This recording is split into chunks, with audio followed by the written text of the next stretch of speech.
Ari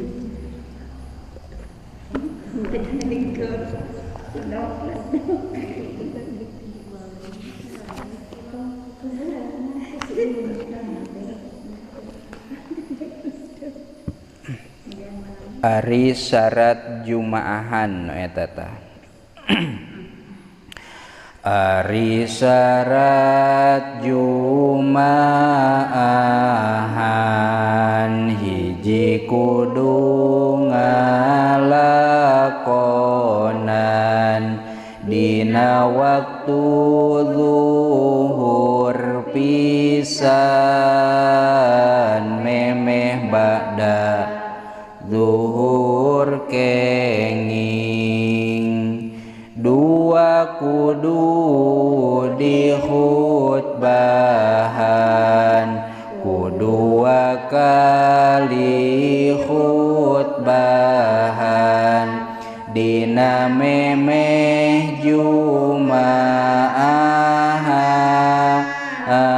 ba'da manjing luhur pisan ku khutbah pikadengeun ku jalma 40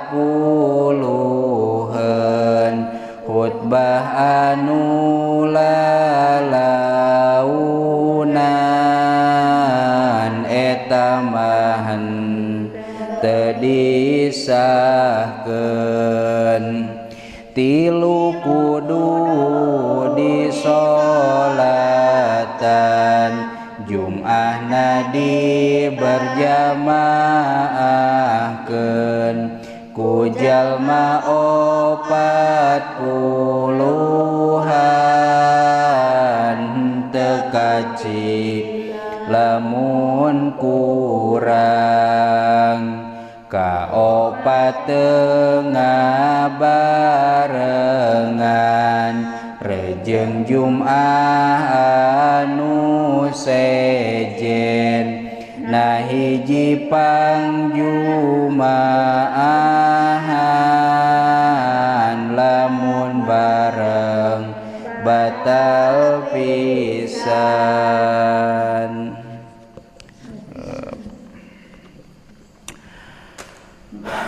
Tos ieu teh nuju saribuk di bumina bilih tutung. Tos Bismillahirrahmanirrahim. Dina ieu qauluhu teh nyarioskeun syarat sahna Jum'ah. Kedah nama pamegat di dieu teh nya.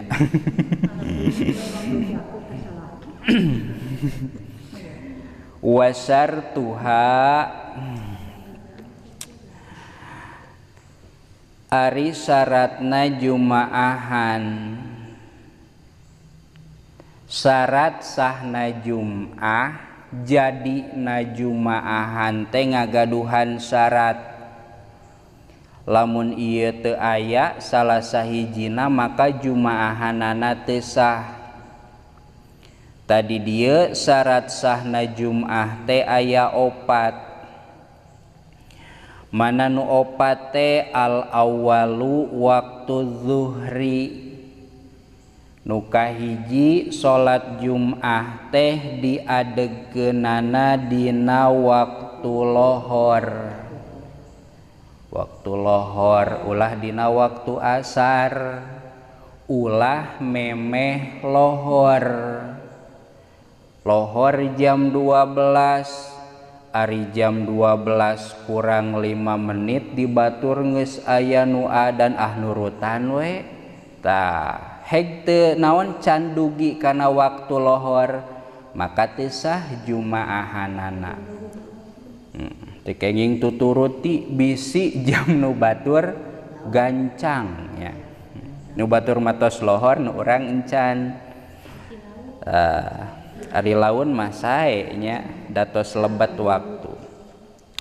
Kulantaran jumaahan teh kedah dina waktu lohor atuh fayustaratu at-taharrumu biha. nuju takbiratul ihram salat Jumat Allah ta eta teh kedah dina waktu lohor teu kenging memeh lohor oge teu kenging tas lohor. Ari di urang-urang mah jarangnya salat Jumaahan kaburu asar, jarang.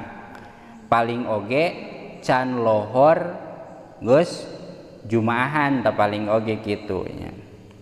Wa huwa bakin bihaitsu yasauha jami'aha tegasna mah ti mimiti Jumaahan nepi ka beres Jumaahan eta teh masih keneh aya dina waktu lohor.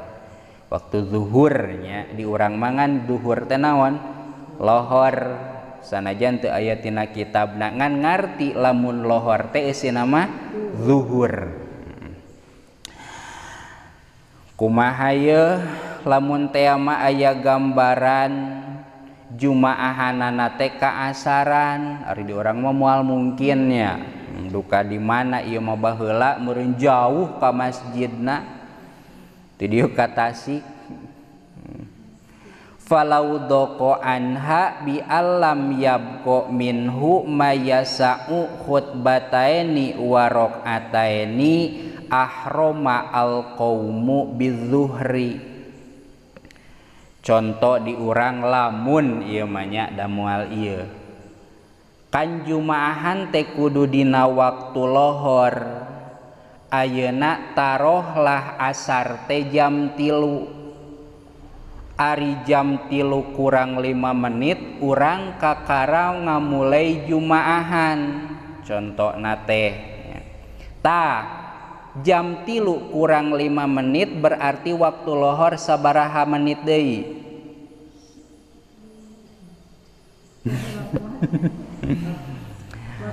Waktu asar teh jam 3. Ayeuna jam 3 kurang 5 menit urang teh can Jumaahan ya. Berarti waktu lohor sabaraha menit deui? 5 menit deui.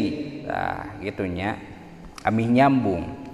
Waktu lohor ngan aya 5 menit deui sedengkeun urang can migawe Jumaahan. Tuluy eta waktu nu 5 menit teh lamun dipake khutbah 2 kali jeung salat 2 rakaat moal picukupeun. Khutbah 4 menit, salat 2 menit, jadi sabaraha menit? 6 menit. Sedengkeun waktu ngan ukur aya sabaraha menit? 5 menit. Tah lamun waktu lohor ngan aya 5 menit deui sedengkeun Jumaahan urang butuh waktuna 6 menit komo leuwih ya, maka eta teh teu kudu Jumaahan. Maksudna ahroma al-qaumu bizuhri, maka eta jalma sok we niat salat lohor ya. Lamun waktuna geus teu pimahieun. Ari urang mah datang ke masjidna jam 12 nya masih keneh lega eta mah sok we salat Jumat. Ngan lamun waktuna geus mepet ulah salat Jumat. Moal pimahieun ye Jumaahan ge maka salatna salat lohor.